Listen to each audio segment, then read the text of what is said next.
श्री सद्गुरु महाराज की जय। श्री सद्गुरु महाराज की। श्री सद्गुरु महाराज की। नमामि अमित ज्ञान रूपम कृपालम अगम बोध दाता सुबुद्धि निधि विशालम क्षमाशील यति धीर गंभीर ज्ञानम धर्मकील दृढ़ थीर समधीर ध्यानम जगत त्राणकारी अघारी उदारम भगत प्राण रूपम दयागुण्य पारम नमो सद्गुरुं ज्ञान दाता सुस्वामी नमामि नमामि नमामि नमामि। श्री सद्गुरु महाराज की जय।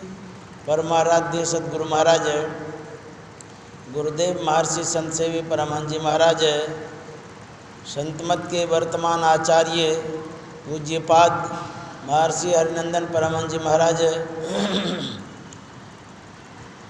पूज्यपाद स्वामी स्वरूपानंद जी महाराज मुद मंगलमय संत समाज आदरणीय सत्संग प्रेमी महान भाव माता एवं बहनों, महर्षि संत सेवी जी महाराज ईश्वर स्वरूप के विषय में प्रवचन कर रहे थे। वह ईश्वर अव्यक्त है, अगोचर है, इंद्रियों से परे है। इस नज़र से वो दिखाई नहीं देता है। प्रवचन की जब समाप्ति हो गई, एक सज्जन उनके करीब आए। उन्होंने पूछा कि महाराज आप कह रहे हैं वो ईश्वर आँख से दिखाई नहीं देता है, तो जो दिखाई नहीं देता है उसको हम कैसे मानेंगे? हम देख ही नहीं सकते जिसे, उसे मानेंगे हम कैसे? इसीलिए मैं नहीं मानता हूँ ईश्वर को, जो अव्यक्त है, अगोचर है। महर्षि संत सेवी जी महाराज ने कहा यह तो विश्वास का विषय है। कुछ ऐसी भी बातें होती है जिसे हम नहीं देखते हैं, उसको मानना पड़ता है। उस सज्जन ने कहा कि मैं नहीं मानता, जिसे मैं देख ही नहीं पाता हूँ उसे कैसे मानूंगा? फिर गुरुदेव ने कहा कि आप कहते हैं जिसे आँख से हम नहीं देखते उसे नहीं मानेंगे, तो आप अमेरिका देखे हैं? बोले नहीं, अमेरिका तो नहीं गए, देखे भी नहीं हैं। बोले कि आप भी अमेरिका नहीं देखे हैं, मैं भी अमेरिका नहीं देखा हूँ, इसलिए आप भी अमेरिका को नहीं मानिए, हम भी नहीं मानते हैं। वो सज्जन कहते हैं वो उसको कैसे नहीं मानेंगे? तो गुरुदेव ने कहा कि किस आधार पर आप मानेंगे अमेरिका को? सज्जन ने कहा कि विश्व के नक्शा में अमेरिका का स्थान है। तो गुरुदेव ने कहा कि आपको नक्शा पर विश्वास है? बोले हाँ, विश्वास है कि अमेरिका है। तो गुरुदेव ने कहा कि मुझे भी विश्वास है, मेरे गुरु महाराज ने जो पिंड ब्रह्मांड बनाया है उसमें ईश्वर के विषय में बतलाया गया है। तो सज्जन ने कहा कि अब मैं मान गया। ये आस्था का विषय है, विश्वास का विषय है। ईश्वर है लेकिन दिखाई नहीं देता, अलख अपार अगम अगोचरी नाति सुकाल न कर्मा जाति अजाति अजोनी संभव नाति स्वभाव न भरमा साचे सचियार बिटहु कुर्बान नाति स्वरूप बरन रेखिया साचे शब्द निशान। है वो ईश्वर, लेकिन इस नज़र से हवा भी न दिखलाएगी, परमात्मा देखे से हंसी आएगी। वह ईश्वर कैसा है, उसकी उपमा, उसकी विशेषता को हम लोग सुन रहे थे। करोड़ों दुर्गा के समान, करोड़ों विष्णु के समान, करोड़ों इंद्र के समान, करोड़ों ब्रह्मा के समान, करोड़ों अग्नि के समान तेज है उसमें, करोड़ों सूर्य के समान प्रकाशमान है वो। उनकी ये विशेषता है, उनकी ये महानता है, ये विभूति है, उसमें ये विशेषण है। इसीलिए हमारे गुरु महाराज ने कहा उस राम को जो निरुपम न उपमा आन है, जिसकी उपमा ही नहीं है, जिसके विषय में मैं उदाहरण स्वरूप कह भी नहीं सकता, बता भी नहीं सकता हूँ, उस राम के लिए गुरु महाराज ने कहा जय जय राम जय जय राम जय जय राम कहूँ जय जय राम, जय जय राम, जय जय राम, जय जय राम कहूँ जय जय राम। जयति जयति जय राम हो राम राम, जयति जयति जय राम हो राम राम। उस राम के लिए कहते हैं हे राम आपकी जय हो, जय हो।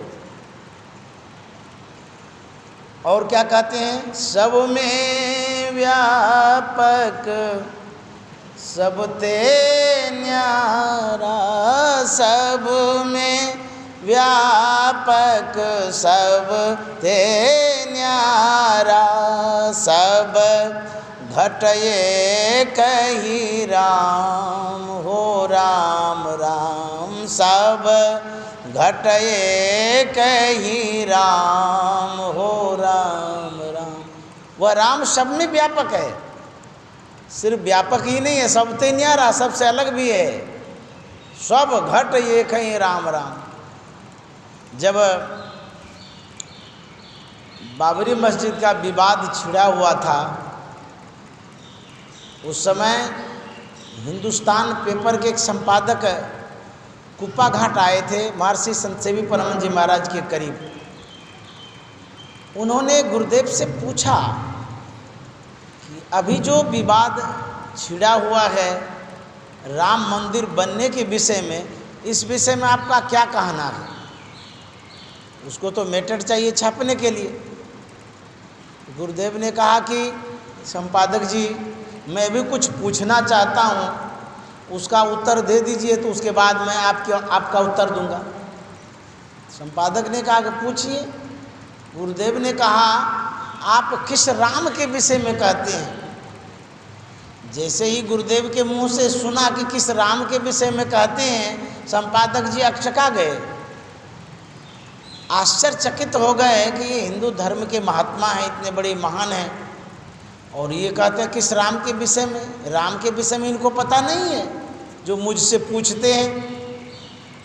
गुरुदेव ने कहा संपादक जी, एक राम 10 रथ घर डोले, एक राम सब घट घट बोले, एक राम का सकल पसारा, एक राम है सबसे न्यारा, किस राम के विषय में आप कहते हैं?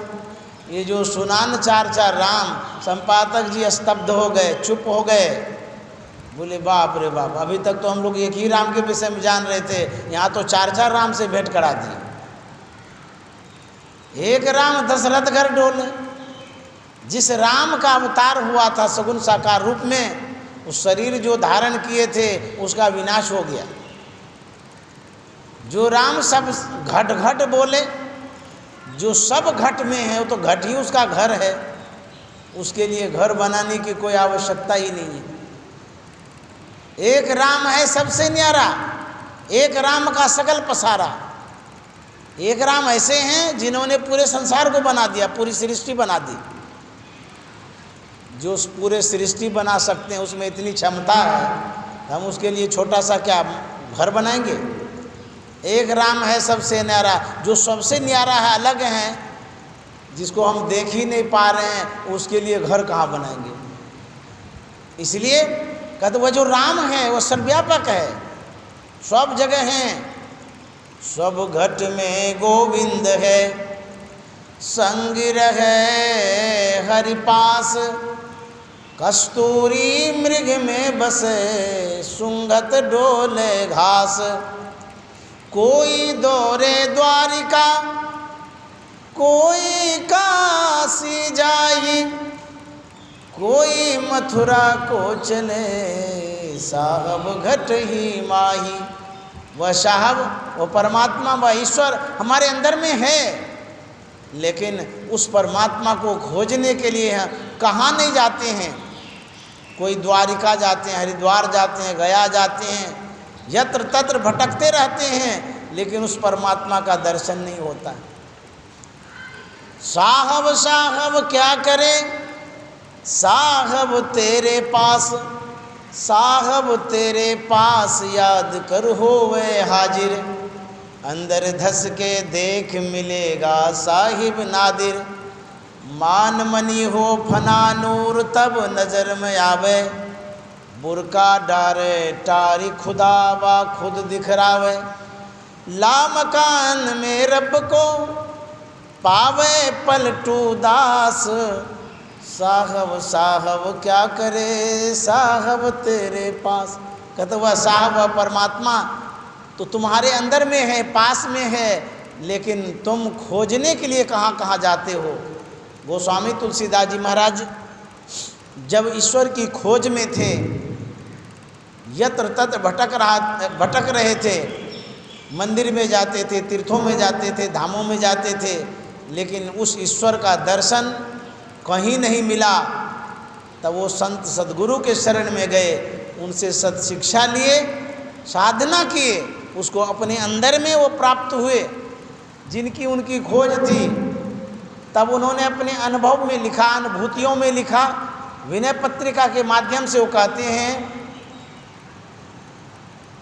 कहते हैं यही ते मैं हरि ज्ञान गवायु, परि हरि हृदय कमल रघुनाथई, बाहर फिरत विकल भय धाय। यही ते मैं हरि ज्ञान, इस तरह से मैंने ज्ञान को गंवा दिया, समय को गंवा दिया, परिश्रम किया, लेकिन बहिर्मुखी होकर के बाहर बाहर खोज रहा था, भटक रहा था। वह परमात्मा हमारे अंदर में ही था। किस तरह से वो भटक रहे थे और हम जनसाधारण किस तरह से भटकते हैं, वो उदाहरण दे करके बतलाते हैं कि ज्यों सर विमल वारी परिपूरन, ऊपर कछु सिवार तृण छायो, जारत ह्यों ताहि तज्यों सठ, चाहत यही विधि तृषा बुझायो। कहते हैं एक तालाब है जिसमें लबालब जल भरा हुआ है, उसके ऊपर सेवार छाया हुआ है। कोई प्यासा व्यक्ति जाता है, उनको पता ही नहीं चलता कि इसमें पानी है, क्योंकि सेवार छाया हुआ है। उनको लगता है यहाँ पानी नहीं है, प्यासे वो लौटता है और छटपटा के मरता है। उसी तरह से हम लोग खोजते हैं जहाँ तहाँ, वो हमारे अंदर में है परमात्मा, लेकिन आवरणित हैं, ढके हुए हैं, इसीलिए वो दिखाई नहीं देते हैं। कहते हैं ज्यों कुरंग निज अंग रुचिर मद, अतिमति हीन मरम नहीं पायो, खोजत गिरि तरुलता भूमि बिल, परम सुगंध कहाँते आयो, यही ते मैं हरि ज्ञान गवायु। कस्तूरी मृगा के नाभि में है, उससे जो सुगंधी निःसृत होती है, उसको प्राप्त करने के लिए खोजत गिरि तरु, पहाड़ों पर, जंगलों में, बिल में, यत्र तत्र कहाँ नहीं भटकता है।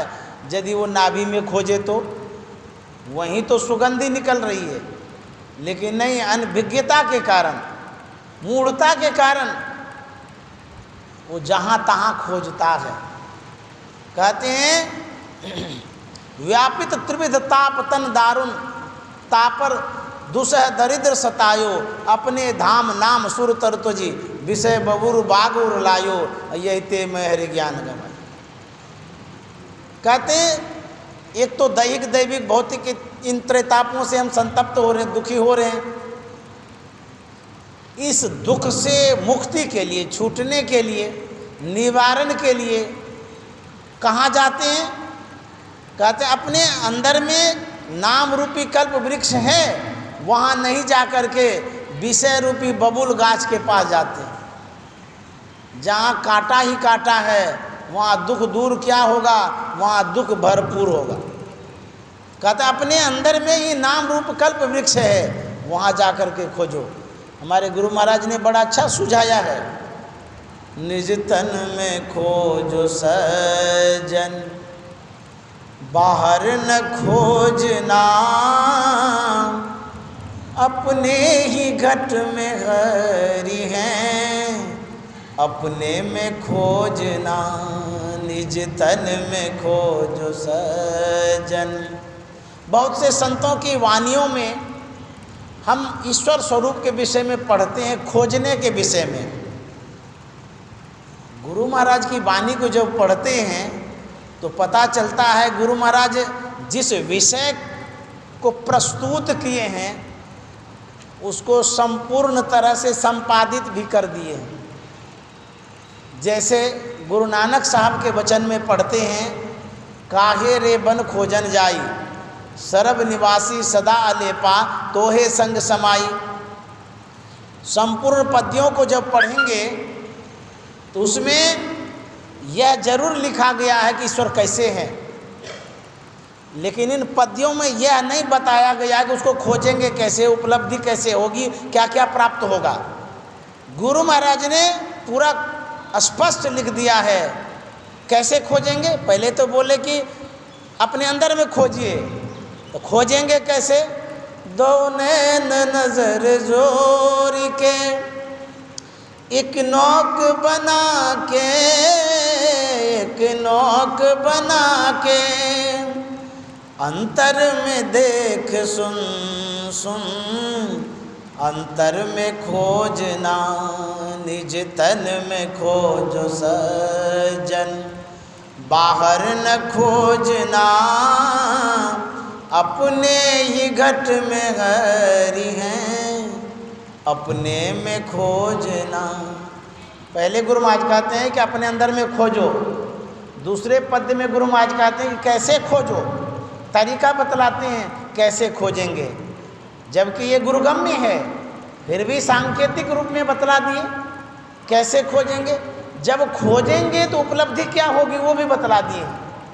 तिल द्वार तक के सीधे सूरत को खींच ला, सूरत को खींच ला, अनहद दोनों को सुन सुन, चढ़ चढ़ के खोजना, निज तन में खोजो सज्जन, बाहर न खोजना, अपने ही घट में हरि हैं, अपने में खोजना। यदि दृष्टिधारों को केंद्रित करेंगे, एक बिंदुता पर दृष्टि को स्थिर करेंगे, तो अब कहते हैं बिंदु में तहनाद बोले रे निदबस सुहावना। उपलब्धियां बता रहे हैं, जो प्राप्त होगा, अनुभव जो करेंगे, उस बात को गुरु महाराज स्पष्ट करते हैं। अनहद धुनों को सुन सुन, चढ़ चढ़ के खोजना। बजती है 5 नौबतें, सुन एक एक को, सुन एक एक को, प्रत्येक पे चढ़ जाए के, निज नाह खोजना। इतना स्पष्ट बतला दिया गया है कि क्या क्या मिलेगा। इतना सरल है ये रास्ता, इतना गुरु महाराज सुगम कर दिए हैं कि सर्वसाधारण इस बात को स्पष्ट रूप से समझ जाए। और महात्माओं के, संतों के वाणियों को जब पढ़ते हैं, इतनी स्पष्टता, सरलता महसूस नहीं होती है, जबकि उनमें भी इस तरह की बातें हैं, लेकिन गुरु महाराज की जो वाणियाँ हैं उनमें इतनी सुगमता, सरलता है कि सब कोई समझ जाएंगे। यही गुरु महाराज की विशेषता, खासियत है। श्री सद्गुरु महाराज की जय।